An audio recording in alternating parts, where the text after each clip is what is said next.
امید ہے کہ آپ سب خیر وافیت کے ساتھ ہوں گے۔ گزشتہ سبق ہم نے تنوین کے حوالے سے گفتگو کی تھی، تلاوت سماعت کی ہے۔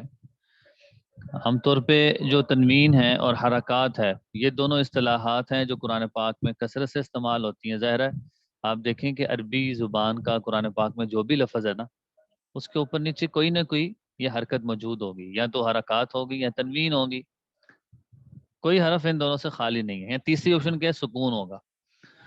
تو حرکات کی ڈیفینیشن میں ہم نے پڑھا تھا زبر زیر پیش کو حرکات کہتے ہیں، اور تنوین میں ہم نے پڑھا تھا دو زبر زیر اور دو پیش کو تنوین کہتے ہیں۔ پھر اس میں ساری بات آئی تھی کہ تنوین میں نون کی آواز آتی ہے، اور اس کے ساتھ ساتھ اگر دو زبر ہے تو وقف کی صورت میں اس دو زبر کو الف کے ساتھ بدلیں گے، اس کے علاوہ کوئی بھی حرکت وقف میں ہو تو اس کو ساکن کریں گے۔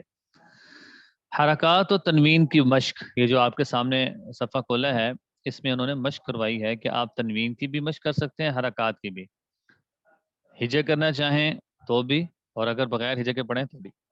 اب اس میں پہلی مثال آپ یہ دیکھیں، حمزہ زبر آ، با زبر با، آبا، دا دول زبر دن، آبا دن۔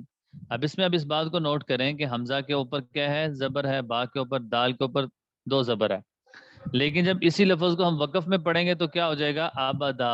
بس یہ ایک بات سمجھانا چاہتے ہیں۔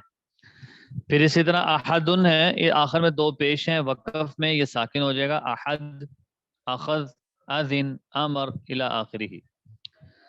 ایک بات کو سمجھیں کہ جب وقف کی صورت میں گول تا آ جائے، جس کو ہم کہتے ہیں کہ نقطوں والی تا، گول، وہ گول تا جو ہا کی شکل میں ہے، کہ اگر آپ اس کے اوپر سے دو نقطے ختم کر دیں تو وہ ہا لگے، ایسی تا اگر وقف میں آ جائے تو وقف کی صورت میں وہ تا ختم ہو کر ہا بن جاتی ہے، اس کے دو نقطے ختم ہو جاتے ہیں۔ جیسے بارارتن، تو کرامم بارارہ، وقف ہم کریں گے تو بارارہ، اس کو ہا پڑھیں گے۔ اتنی بات آپ نے سمجھی ہے۔ آج کے جو بنیادی سبق ہے اس میں ہم کھڑی حرکات کو پڑھیں گے۔ دیکھیں، ایک ہے حرکات اور کھڑی حرکات، یہ بھی وہ علامت ہے جو قرآن پاک میں استعمال ہوئی ہے۔ کھڑی حرکات کس کو کہتے ہیں؟ کھڑا زبر، کھڑی زیر، الٹا پیش۔ یاد رکھیں اس کا نام تو زبر زیر پیش ہے، لیکن جس طرح زبر زیر پیش کو ہم جلدی پڑھتے تھے، اس کو جلدی نہیں پڑھنا۔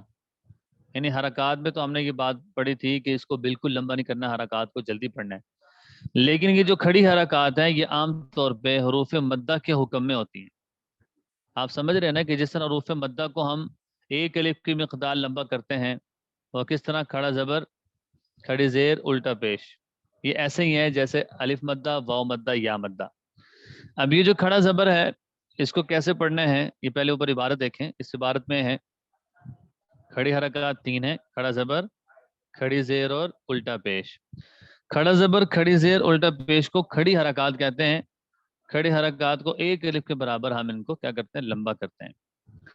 اگر آپ مشق کریں گے تو اس میں ہم بھی بات کو دیکھتے ہیں کہ با کھڑا زبر با اور با الف زبر با، دونوں کی آواز بھی سیم ہے، اور دونوں کو ہم لمبا بھی ایک الف کی مقدار کر رہے ہیں۔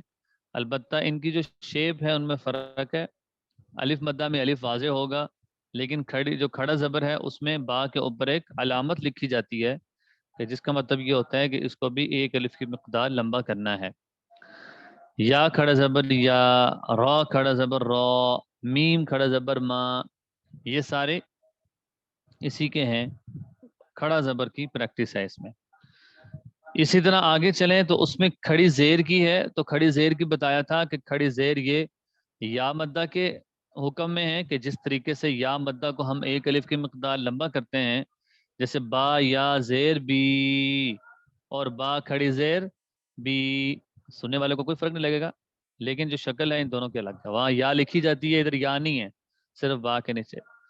یہ اس لیے بتانے کی ضرورت پڑ رہی ہے کہ عام طور پہ کھڑی حرکات کا پتہ نہیں چلتا، کبھی کوئی آدمی اس کو لمبا کر دیتا ہے، کبھی اس کو حرکات کی طرح پڑھتے ہیں۔ تو بس یہ بات ہے کہ نام اس کا تو زبر زیر پیش ہے، کھڑا زبر کھڑی زیر، لیکن اس کو لمبا حروف مدہ کے اعتبار سے کرنا ہے۔ یا کھڑی زیر یہ، را کھڑی زیر الی آخری۔